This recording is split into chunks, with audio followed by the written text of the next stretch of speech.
C'est en juin dernier que s'est déroulé à Paris le premier forum Diaspora for Growth avec satisfaction. Nous avons mobilisé au total 9 milliards, un peu plus de 9 milliards d'intentions d'investissement dans différents domaines. Donc il fallait aujourd'hui remettre les actes au Premier ministre et faire un certain nombre de recommandations.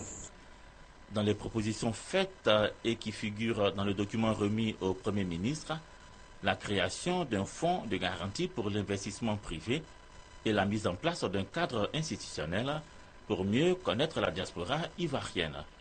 Dernière proposition qui devrait déboucher sur la mise en place d'un Conseil supérieur des Ivoiriens de l'extérieur.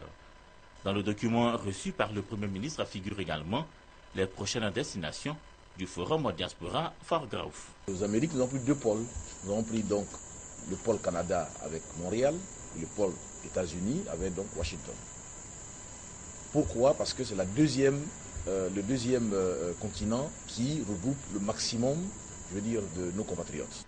La détermination du gouvernement à tout mettre en œuvre pour favoriser une participation plus accrue de la diaspora ivoirienne à l'effort de construction nationale n'a pas manqué d'être soulignée à l'occasion par le Premier ministre. Il faut donc trouver ensemble les mécanismes de capitalisation des énormes capacités de mobilisation économique, financière et humaine de la diaspora à travers un accompagnement institutionnel de l'État qui leur est d'ores et déjà acquis.